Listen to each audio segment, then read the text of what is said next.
Hello and welcome to Running Your Stories. This is episode 5 and today we're going to have an excellent guest, Mr. Hakan Dalbal, coming along. And Hakan is, I would say, a family friend and very interesting guy to talk to. Very different to the other guests that we've had on so far, but we're expanding our range of guests and the types of runners we're having on. Hakan has recently started running in under 20 age category, and he is the current Yorkshire under 20 400 metres champion. He's doing exceptionally well. He's a very talented young man, and we had a really good chat comparing athletic stadium track and field distance running compared to ultra running, and talking around the sport and how to get more people involved in the sport. So I really enjoyed this conversation with Hakan, and I hope you enjoy it too. Hakan, welcome to Running Your Stories. Thank you. Very pleased to have you here. You're a very different type of runner to the other people we've had on so far, and that's what we're looking for, is a range of different types.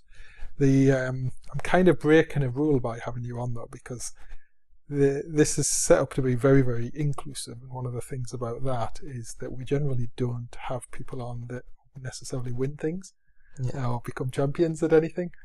So do you want to tell us what it is you've been doing lately, winning, hopefully? Past few weeks, I've had a few competitions, and one of them was the Yorkshire Championship. It was under 20s 400 metre final. And I won that in a time of 49.34. So that was a good achievement. Yeah. I think my 400 metre time is in the minutes, not in the seconds. So really good achievement that. Yeah, really good. So what's the next level? Do you push on to national championships? I have English Schools Athletics Association track and field final on the 13th and 14th of July.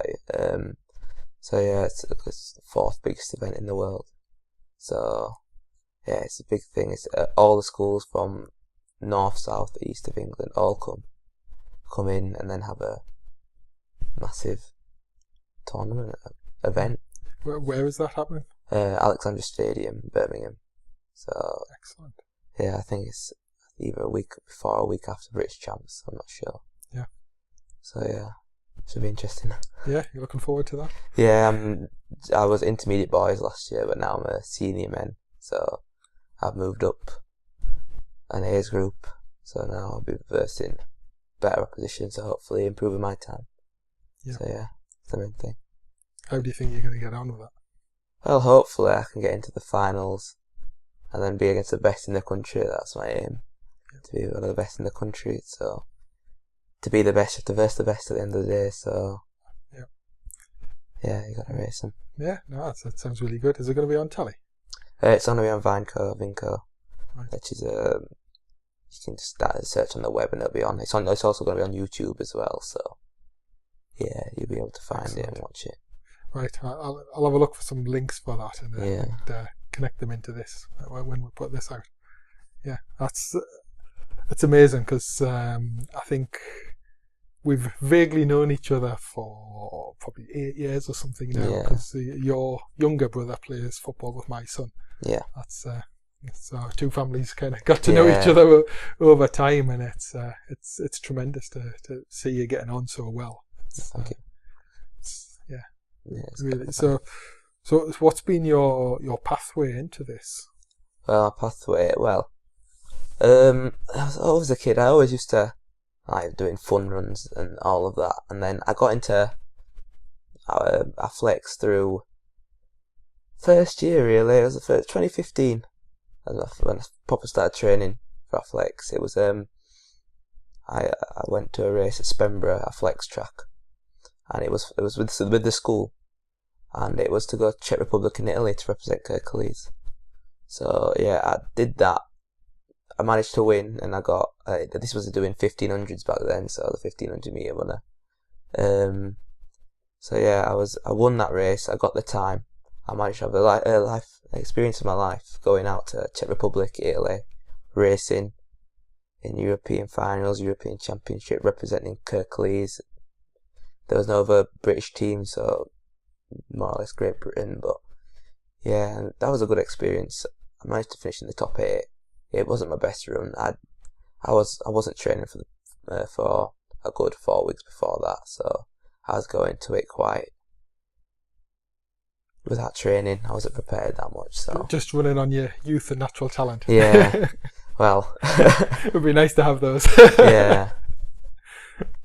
So yeah, and then after a while, I just kept doing 15s for 2016, and then I got into 2017. Towards the back end of that, I started doing 8s and 4s because my 15 time just wouldn't budge. So I was like, I'm going to give something else a go. So I gave 8s and 4s a go. And my 800 time was around 156.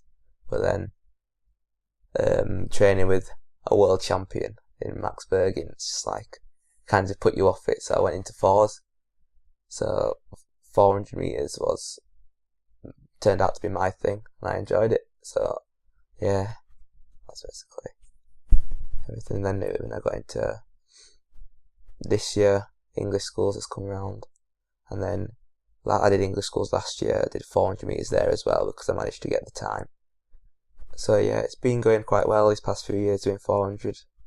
I managed to rank 6th in the UK for 400 metres last year, so in the English schools final.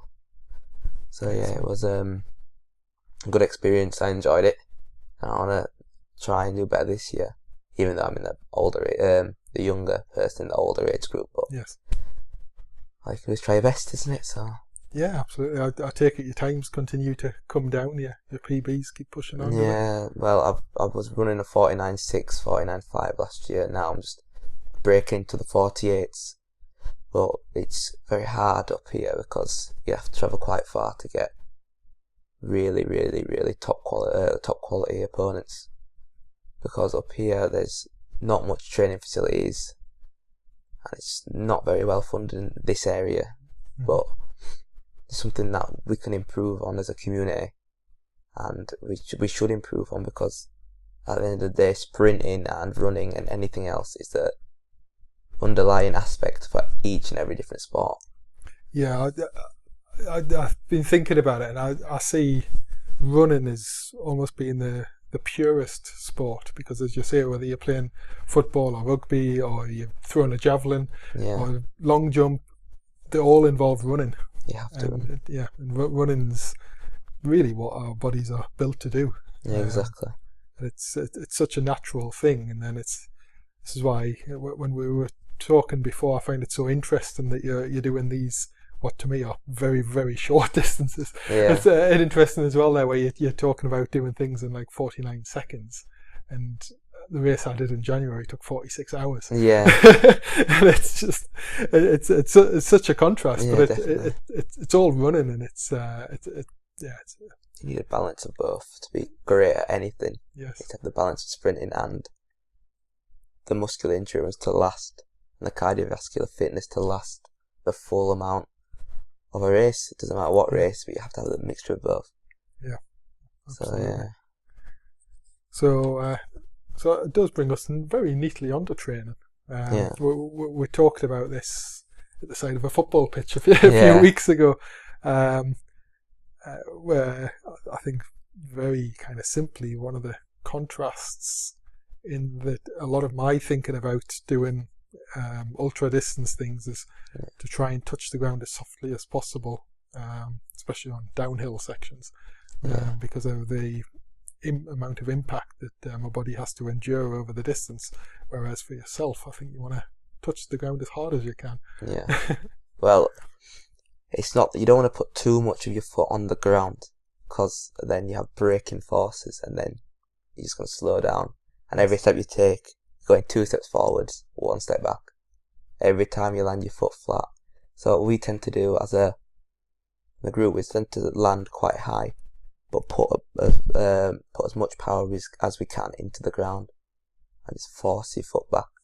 Because every time you go down, you're hitting the ground with less power, not less surface area, and more power. Because if you think about it, when we're on our tiptoes, that's how we usually run quite fast.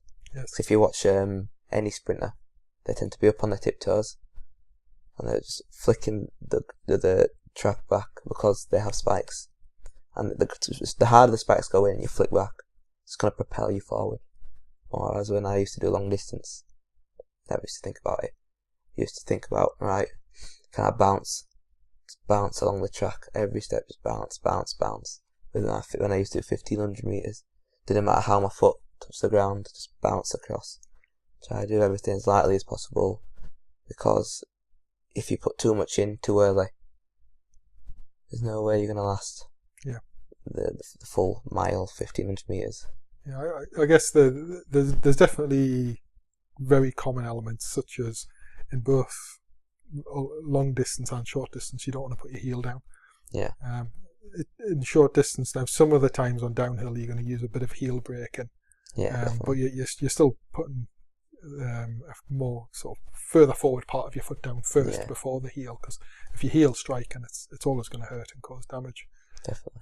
That's a lesson I've learned. My very first ultra, which is a 30-mile ultra, only last November, the White Rose Ultra. There's 2 steep downhill sections on tarmac, even though most of it's off-road. And I made the mistake on the first steep downhill, heel striking almost all the way down it.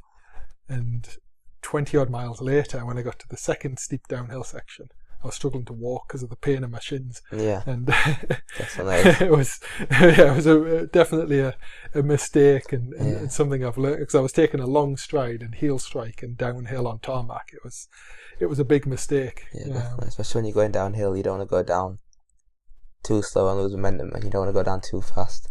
You're just finding the right balance. Yes, yeah. In between. So I found I've done not as long as your runs, but like 5k, 10k runs. You just find that when you go downhill, especially on a hard surface, you don't really want to put your full foot down. You just want to put maybe just the balls of your feet down. That's about it. You don't really want to put more than that, because if you put it down, it's going to strike the ground, ripple into your body, and it's going to make your muscles more uncomfortable and sore. Yep. So, yeah. So yeah, one of the things I've been thinking about was whether we can have a chat with your coach sometime and see if I can come along to one of your training sessions, so everybody can laugh at me. Cause, you can come down. Anyone's welcome to our training sessions. It's just starting up some more training sessions for us. We'll be training 4 or 5 times a week now, so as opposed to 2 times a week. So just upping it for us. So what kind of distance or time do you spend training in a typical week?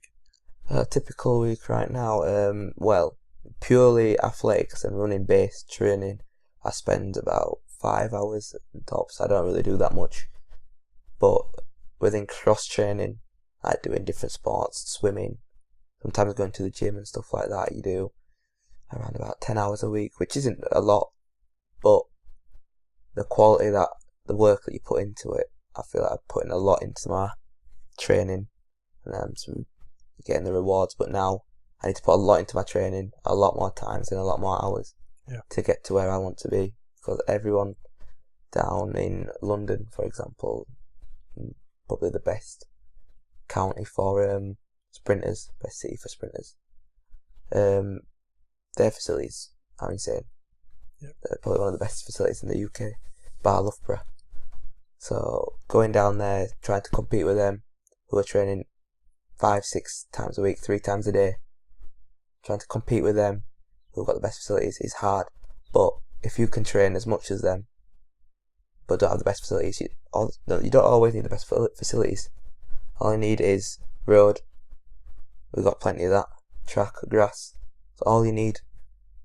As Jamaicans, for example, they have more than one or 2 tracks in that country. They train on grass. The resistance they build whilst running on the grass.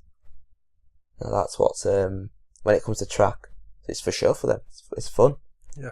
Because they don't usually go on the track. They train on the grass. Resistance. Go on track. Have fun. Nice and easy for them. So yeah, it's just getting that balance between training and training, as in training to a higher level, So yeah, I'm starting to get into a higher level of training now, just improving it. And my coach is he's trying to get himself started as becoming like a bigger coach, getting a bigger reputation for himself, and the way he's teaching us techniques, for example, teaching us different training sessions to do, it's improving us quite a lot.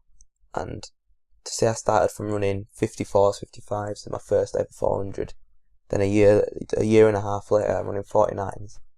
That's a massive achievement.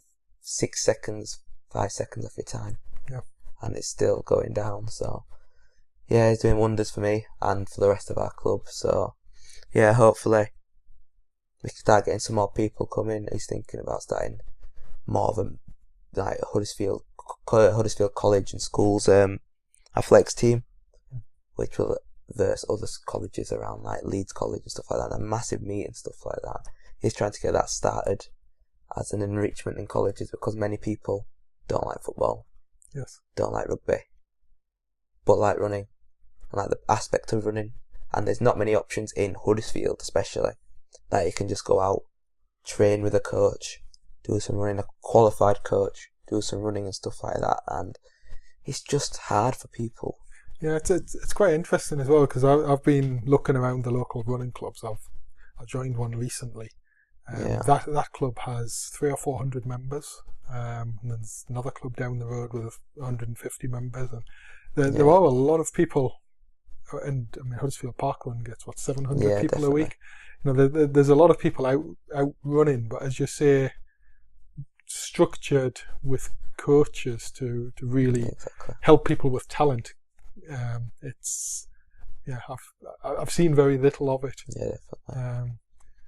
I do know that we are lucky to have some very good physios around, because they helped put me back together earlier in the year.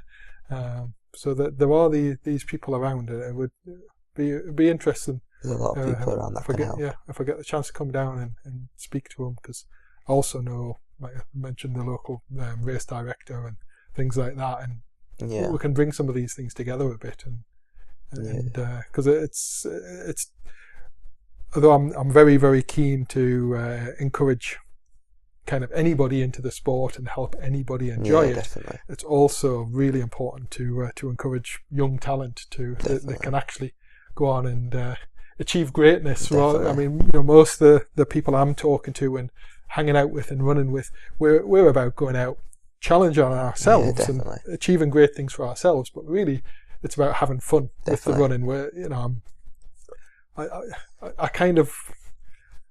probably shouldn't put myself down too much. I kind of accidentally got a second place in an ultra in April. I think it wasn't the strongest field, but certainly the people that ended up with 5 of us crossing the line in second place. In a joint second place, and it was a really good. It ended up being a team performance, even though we didn't know each other before we started, and that's such a great experience when people just come together and just help each other just because we're there doing the same thing. It was a great experience, and you have to enjoy it to be good at it. To be good at anything, you have to enjoy it. You have to start from somewhere. Like, if you don't enjoy the sport but you have a talent for it, you're not going to continue. I know plenty of people that are around my age, A-levels, starting to struggle with A-levels and stuff, that have lost enjoyment for it because it's not helping them at all, and they've just quit. Just like that, just click a fingers and quit. But it's about enjoying the sport. If you don't enjoy the sport, there's no point you trying to force yourself to do it. But you have to, for coaches, what they try to do is try to get you to enjoy the sport. As long as you enjoy the sport, you're going to stay dedicated to it, and you're going to enjoy it more. For people out there who don't enjoy certain things like rugby, football and stuff like that, but enjoy running, there's plenty of clubs around our local area that will be willing to help you. And if you do the right amount of training, you can succeed. If you aren't too fussed about succeeding in this sort of life, just go train, have fun, just enjoy yourself. The previous episode to this one, I had a lovely lady on called Lisa, and I've named the episode Lisa Wright, Smiling Ultra Runner. She's done 43 marathons and ultras, and she's, by her own admission, a back of the pack runner. She makes the cut-off times.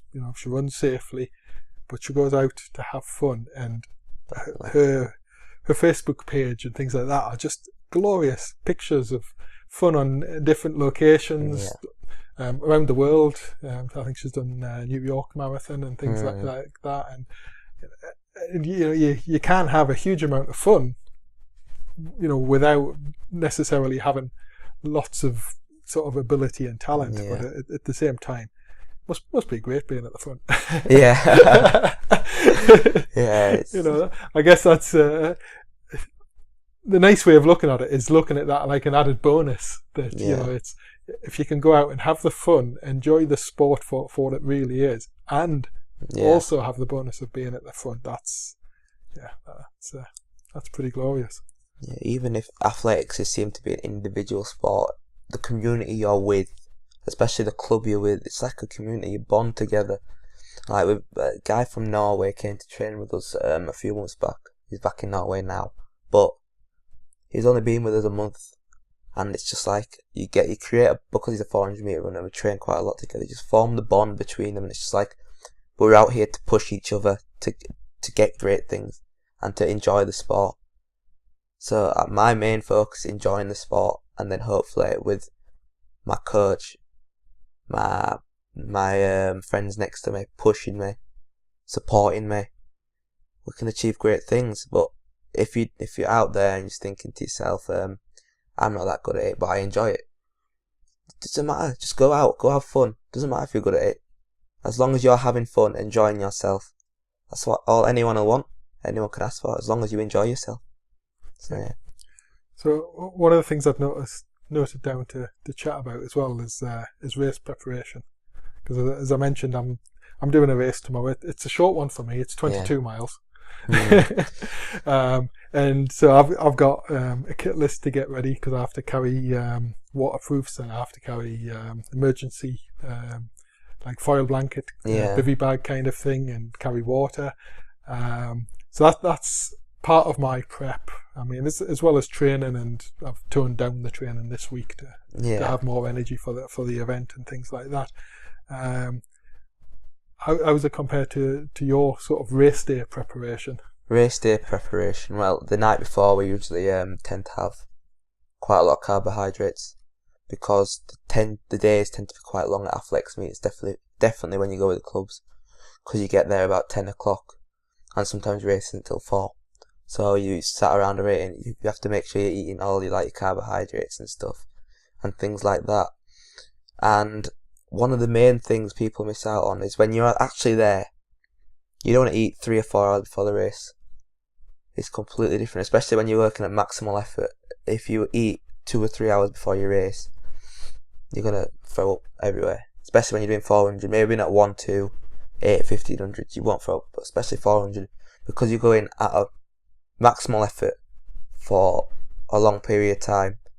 Your body can't cope with the amount of stress, and it just wants to get rid of everything. So as soon as you've done that race, you're standing there, run over, be sick, clean yourself up, and you're alright. But yeah, you have to eat definitely before a race. You can have one or two things. You can't have sandwiches. You can't have anything substantial. It's just mainly fruit, grapes, strawberries, maybe a banana, nothing more. Because if you have anything more, you're off to the side throwing up for a good half hour. So yeah, you must down plenty of water before your race as well, especially if it's a hot day. So yeah, it's just race prep. For me, training in the week is quite important as well, because it's just tweaking the little things that you, especially with short distance, because a little thing if your arms are wrong, it can affect your whole body. Like the pace you go in, if your arms are slightly tilted and angled to one way, it moves your legs tilted to one way as well. And if you don't run in a straight line, it's not quick. The fastest way to get from A to B is in a straight line. So you want to keep everything nice and straight. You don't want to move your hamstrings. It's just all about technique, mainly 400. And we just tweak everything in the weeks before, and getting out the blocks and stuff like that. We tweak it during the Tuesday and Thursday, and if anything's wrong, have any queries, coach is there to talk to. Coach is always watching you, especially if you've got a race. So yeah, it's all about technique coming to sprinting. and if you get it wrong, with the pace you're going, you're going to pull up with injuries, especially back ones.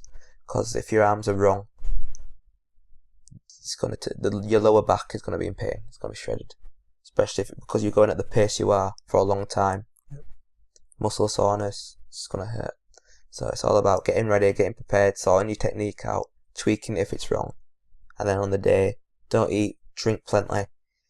Just eat grapes, raspberries, strawberries, anything that has high glucose, high sugars, but natural sugars. Like, and some people have Haribos and stuff like that, but Haribos aren't very substantial compared to grapes and strawberries and stuff like that, because Haribos are more for like, they'll last about 20 seconds, 30 seconds when you're working at maximal effort, whereas grapes, strawberries and stuff like that, they're 50 seconds, 55 seconds. So yeah, it's very to the point of like millimeters. If you don't get something right, it could ruin your race and stuff like that. So yes, everything's angles for me. Like, for when I used to do 1500 meters, I used to be on line, no worries, nothing to worry about, nothing to think about, no lines to look at when I'm running. But now I have to stay in my lane, and when I come around the bend, I have the yellow ticks. Once I get to yellow ticks, that's when I know I have to kick off and drive, because if I don't, I'm going to be there slowing down constantly, because as soon as you hit them yellow lines, you have to over exaggerate everything, because your mind's tiring and it's saying to you, stop now, and you have to over exaggerate every movement for it to be a normal movement, because your mind's just tiring. So yeah, it's just all of that, to be honest. Yeah, so. I mean, to be honest, everything that you're saying there's direct parallels with the running that I do. It's just on a different scale of things. One of the direct differences is that for an ultra, I would tend to eat probably only about an hour before the race, because I'm not working at that high a work rate, which is kind of the whole point. I train at a much, I do interval training and things where I'm pushing my heart rate higher, and that's why I go to things like parkrun and do a fast, for me, 5k, because then when I'm running at the pace for an ultra, I'm not pushing my work rate so high, and I can actually eat while I'm running. Yeah, definitely. So that's kind of different, but everything else that you were saying about eating slow burn foods rather than fast burn foods, that's exactly the same. And things that you were saying about getting these things right, I mean, like I say, it's kind of differences in time scales, but the same principles, because I got my nutrition wrong on the first part of my race in January, which meant I ended up in a checkpoint, because I knew I needed to get my nutrition sorted out before I left the checkpoint again. So instead of being in for 45 minutes, I was in for an hour and a half. I lost 45 minutes in a race. Now, actually, as a percentage of my race time, it's probably similar to the percentage of, you know what I mean? It's direct parallels, although it's orders of magnitude difference in actual time, but it's the same principles that by getting the nutrition right, you take percentages off your time, and all these little details, they all add up, and they come with experience. I think one of the differences with ultra distances versus let's say stadium athletics is that stadium athletics is now, I think, a very refined sport with a lot of experience, a lot of records of what works and what doesn't work, whereas ultra running is still in its early days, really. If you look at how many people do it, and how many people like myself, I got to 40 years old before I ran my first ultra, and kind of discovered that, actually, hold on a minute, this body that I've always thought wasn't very athletic can actually travel for 100 miles on my own feet, and people are discovering that later in life now. So some of the new generation that's coming through that have got the discipline, the mental discipline to push over that distance in that period of time, or phenomenal, and they're going to take the sport to a whole different level. Yeah. No doubt about it, because there's some very talented people around. But it is interesting, as you say, because so many things that your coach can help you with that are very refined. But I also think sometimes, because of the distances and the times involved, some people dismiss some of the learning too lightly. Actually, when they dismiss, oh well, that's only for sprinters, kind of thing. Yeah. And I do see parallels with everything. You've got to be careful how you apply it, but there are parallels there. Yeah, definitely. Because if you're running a really long race and you're wasting energy on not running in a straight line, yes, you're gonna lose a lot of energy. You're gonna lose a lot of energy, especially over a long distance like that. So. Yeah, it's about getting those things just right, just finding that right balance. Exactly like we were talking about earlier about the running downhill is a really clear example. You don't want to go too fast, you don't want to go too slow. Yeah, exactly. It's finding that balance that's just right. Yeah, definitely. Again, I tend to be running on technical terrain as well, which also affects speed. Yeah. The more technical the terrain, which basically means there's more either rocks sticking out that you're going to trip over. Yeah. And again, what you were saying about over-exaggerating your movements is really a direct parallel as well, because in ultra distances, it's the first thing that starts to change when your electrolyte levels drop, is that your small movements in your ankles get slower. Yeah. And so as you step over a rock, you start to find your toes catch the top of the rock, because like you were saying, and it's something I've never thought about, actually telling myself to exaggerate the movement. It's actually, I think it's something I'm going to try tomorrow towards the end of the race. Because you're mentally going tired. Yeah, you're mentally thinking, right, just try and imagine every rock's a bit bigger than what it actually is, and I'll probably clear them smoother and move more smoothly through it. So I like the sound of that. Yeah, definitely. It's a good thing, because especially when you're working at maximal effort, and even if you're not working at maximal effort, because you're working at a long time, it starts to become maximal effort, because your body's working at the highest it can, especially towards the end of the race, because you're starting to tire. It's working at the highest it can, and exaggerating everything is just a way of tricking your brain to thinking that you're not going that fast because you're exaggerating and stuff like that. Because if you exaggerate it, you're not actually exaggerating it. Yes. It's just mentally you're thinking to yourself that you're exaggerating it, but you're not. Because from other people's perspectives, you've run the same race, the same style all the way around. But in your brain, you know you're exaggerating, and it's just getting the balance of it, exaggerating and not getting tired. But no, that sounds like a really good tip. So, talked a bit about your race day nutrition there. What about your sort of everyday life nutrition? Do you follow the same principles, or you're more relaxed about it in everyday life? Well, to an extent, I'm more relaxed. However, tend not to eat too many high oily foods and stuff like that, like saturated fats and stuff like that. Whilst you want to eat like fat, like meat fats and stuff like that, because in a 400 meter race, you're kind of focusing on the lactic acid ATP system, which is producing 2 ATP per thing, and that the glucose runs out, so it can't power it. So fats start to use it. So you try to eat as much fats as you can, but not too many, because you don't want to be like too bulky, too big. You want to eat quite a lot of protein, because if your fats all run out, you use your protein quite a lot. Especially in 400 meters and ultra running, definitely you use quite a lot of proteins, because you don't always have the glucose levels you want, and then you go into fats, then you go into proteins. Yeah. So I guess by comparison, that switchover point for you is what, maybe after 30 seconds or something? Yeah, well, that switchover point for me at the moment, and I'm not elite, so it would be longer for an elite runner. It's about 4 hours when I hit that switchover point.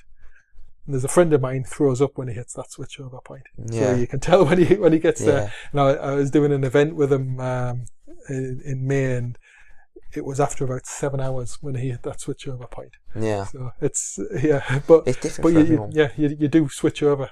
Yeah, because that switch over, there's no glucose left, and your body has to improvise on putting a different energy source in there. However, your glucose stores don't fully deplete, because if they're fully depleted, then you couldn't use your fats. Yes. You need the glucose to break down your fats. So the body has a system in place that if they start to drop considerably fast, fats go in, and the glucose helps break down the fats. Then you can use it as energy. But yeah, it's just because some ultra runners now are focusing on a keto diet because they're trying to train their body actually to switch to the fats as early as possible and just stay in that status. But interestingly, the top runners that do that during the race, they take on board carbs, liquid carbs usually, and the reason is exactly as you say, because if you're completely depleted of your glucose, you've got no energy to use. You've got nothing to use. So they actually store the fats and the proteins ahead of the race and build those up, but actually sort of immediately around the race they'll use the carbs and the glucose. Now I'm not an expert in any of these things. I always think of it like a catalyst. If you haven't got the catalyst, the thing that helps the reaction to take place, if the catalyst isn't there, it's just not. It's going to be really sluggish and it's not going to work very well. Yeah, definitely. Especially for what I'm doing, 400. If that change up doesn't happen that fast, you're just going to tire quite a lot. And because I'm sprinting quite fast and I don't breathe as much, I can't use the aerobic system that you would tend to use, because yours produces 38 ATP, which is considerably more than 2 ATP. So yeah, I'm there. That's why my muscles tighten much quicker, just because of that, really. So yeah, 400 is a hard event. People think to themselves, 400, it's only one lap. Going at the pace you want to go at, it's not easy. You get tired very quickly. So yeah, it's just finding the right balance of what you eat. You want to eat quite a lot of protein, quite a lot of fats, but not too much. You want to eat quite a lot of carbs as well, just to make sure that you've got enough glucose inside of your body that you can break down. So yeah, you just want to eat the right balance, to be honest. You don't want too much sugars. Sugars are only good within an hour or two before the race. So you really want to have as little sugars as you want and only have strawberries and stuff like that. But you can have cheat days. You know what I mean? There's no worry that having cheat days. One of the best ways I've heard of it being put is focusing on your day-to-day living, not on your race days. Race days tend to become very clear and you know what you're doing. On your day-to-day living, there's an idea about diet quality score. So you get plus points for eating the things you should be eating, but it's all about the quality of the food. You eat whatever quantity you need, because the quantity you need, depending on how much you're training and things, is vastly different for different people. The last couple of weeks I've been doing 50 miles a week of running for my training, and I need to eat quite a lot. Definitely. Definitely. But what doesn't change is the quality of what I should be eating.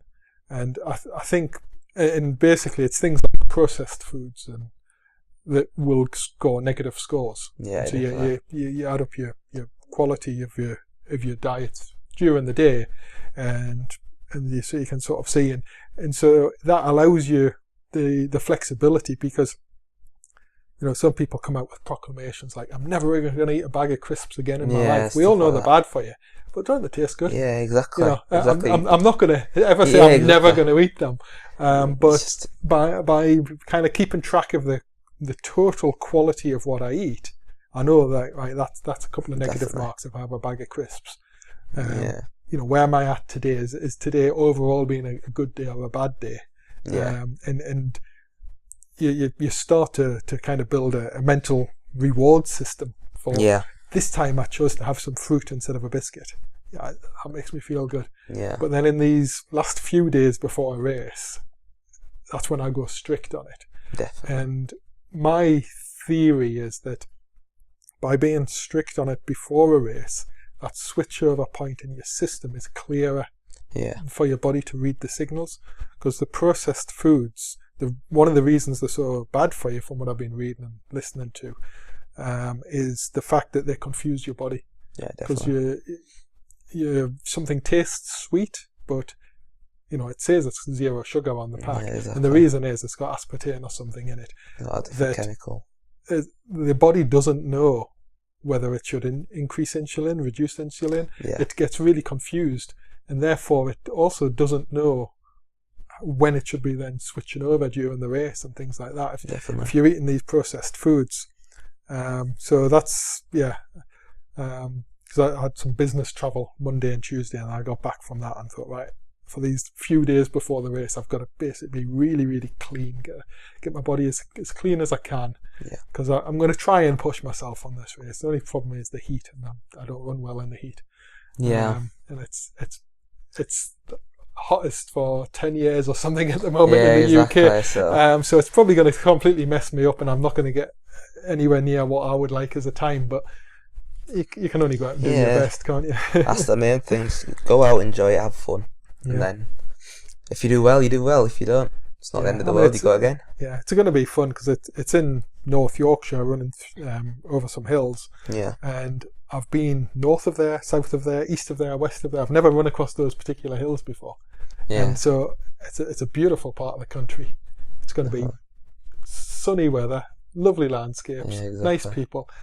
I would be doing something wrong to go there and have a bad time. Exactly. Even at the end of the day, if you don't do so well, just it's the experience. Yes. I went to Czech Republic, as I said before. I didn't do particularly great. I didn't run any personal bests, but the experience I had, I enjoyed it when I went there. And once you start enjoying things, that's when you start to see improvements in yourself, and then you start believing in yourself. And that's one of the main things about any sport. If you believe in yourself, you can achieve big things. So, it all starts from enjoyment. Yeah, I think actually that's a really good point to expand on, about believing in yourself. It's something I've noticed, and I've before because I kind of got back into running only about 2 years ago. Just coming up to 2 years since I got back into running, and I started bumping into your park running, things like that. It's still less than 2 years since my first park run. But I know from sort of personal development at work and things like that about, you've heard all about the theories of belief and how much it affects you.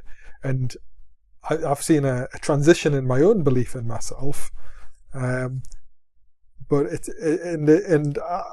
I find it almost hilarious to sit back and laugh at my progress over the last 2 years. Like when I was doing my first park runs, and I would only ever laugh at myself for this. I would never laugh at somebody else for it.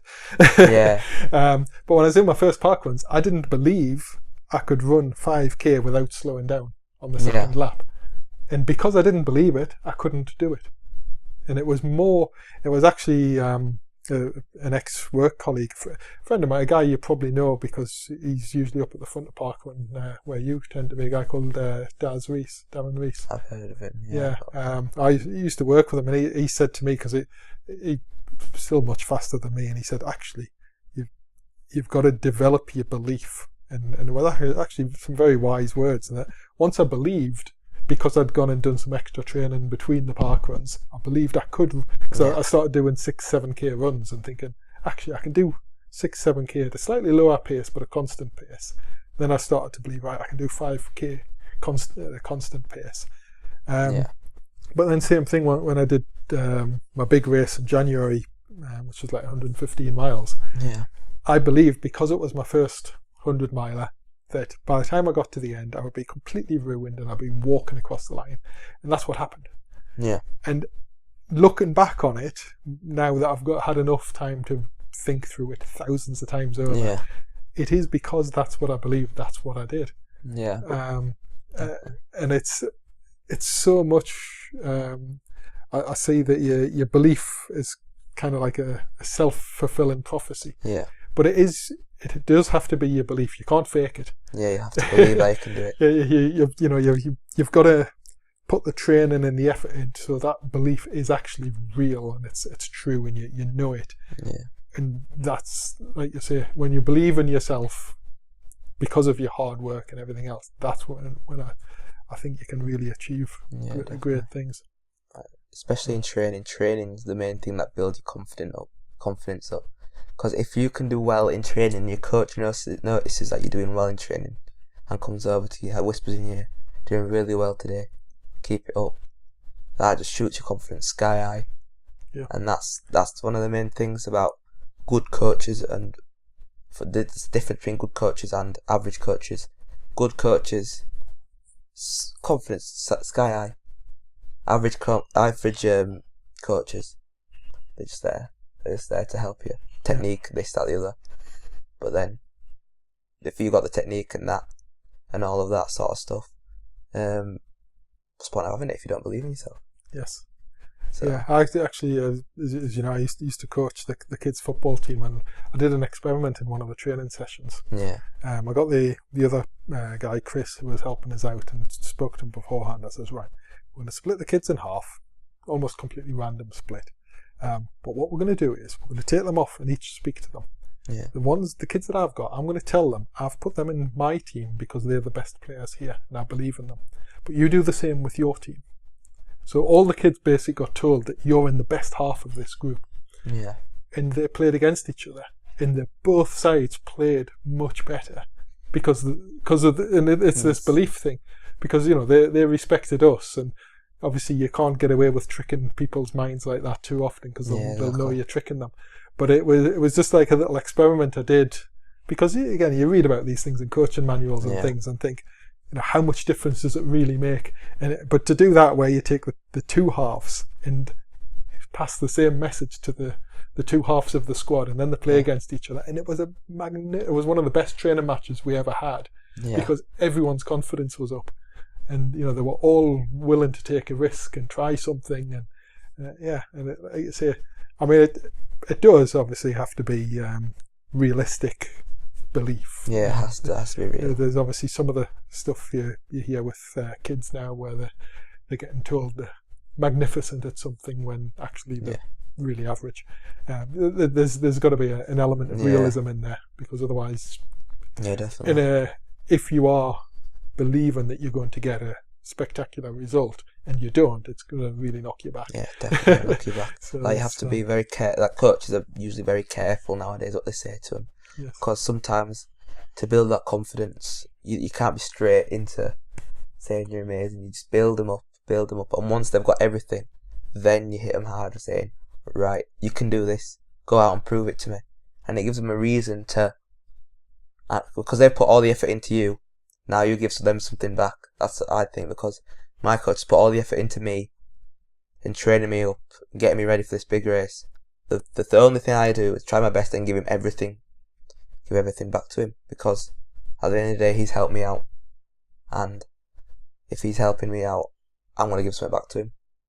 And by bringing back a medal or whatever, or bringing back enjoyment, seeing a smile on my face, that at the end of the day that'll make him happy.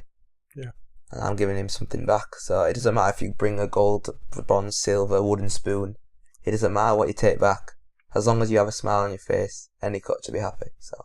Yeah, and I'd agree with that from, like I say, the coaching I've done with the football.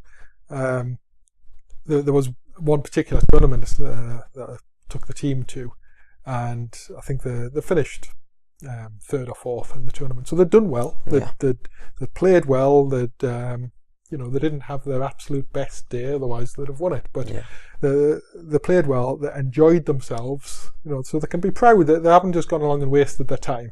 Yeah. They haven't wasted my time, but they've really enjoyed it. And there was another team there who, like I said, I think our lads were like third and this other team was fourth, or we were fourth and they were third. Probably they were third and we were fourth.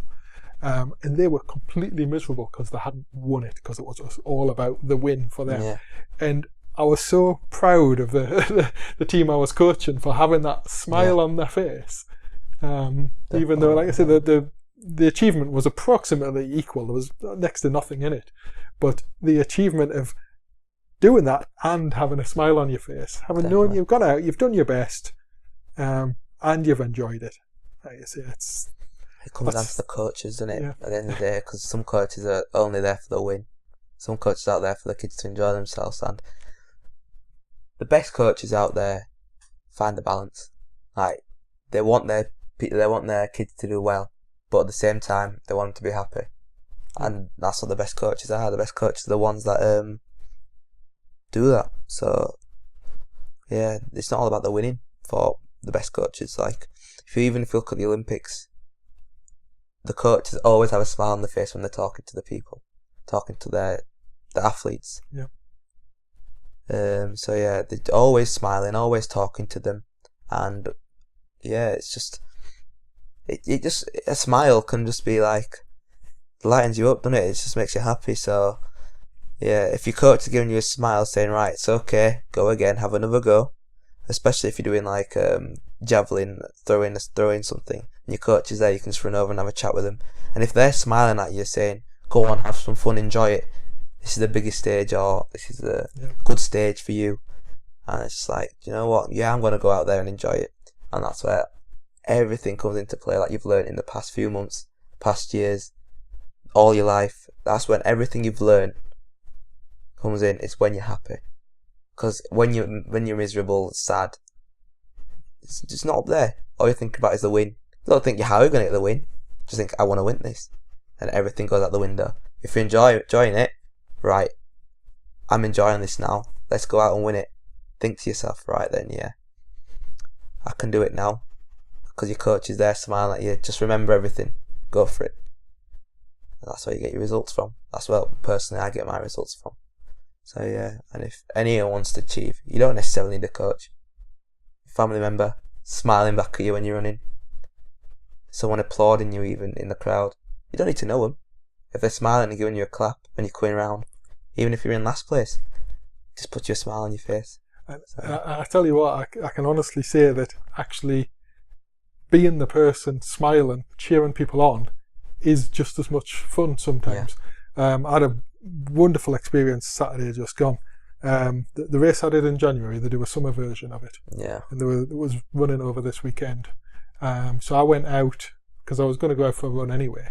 I went out and I run on the route with the runners that are doing like 100. Some were doing a 100-mile race, some were doing a 268-mile race. Yeah. So I only went out to run about 20 miles. But I ran kind of through the pack, started somewhere near the back, and ran through, talking to them, smiling, cheering them on, wishing them luck. And it was one of the best ones I've ever had, actually, just as a training one, because it was such a positive experience. To just be, sharing that smile and that encouragement.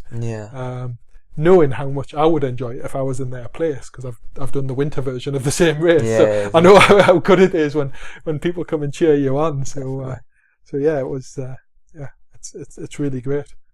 Definitely, especially when you see other people with a smile as well in the same race. It's just great to see that at the end of the race, always shake hands with everyone in the race, no matter what it is. It's the beauty of running in athletics. Like, you just shake hands with everyone. Like, if it comes to football, for example, stuff like that, some footballers don't shake hands. As a classic example, Luis Suarez, Patrice Evra a few years back won't shake hands, and it just comes down to, are they disciplined enough? Yes. But yeah, it's one of them sports like rugby, for example. That's a very disciplined sport. So yeah, it's just about being. Athletics is a disciplined sport. If you're not disciplined in what you do, it's just not great. But yeah, it's really good fun, and seeing a smile on anyone's face is good, and especially when it's your teammate as well. Definitely a club mate. So you've been running with him for the past year, 2 years, training with him, and you see him with a smile on the face. It's just like, nice one. Yeah. Well done, mate.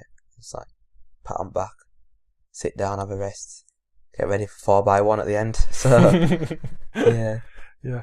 Well, I think that's a fantastic note to end the podcast on, that chat about smiling in races, because, I couldn't agree more. So I'd like to say thanks very much, Hakan, for coming along and having a chat. as I say, break from the norm on this podcast to have Yeah. have a champion on. So yeah, thank you very much. Thanks.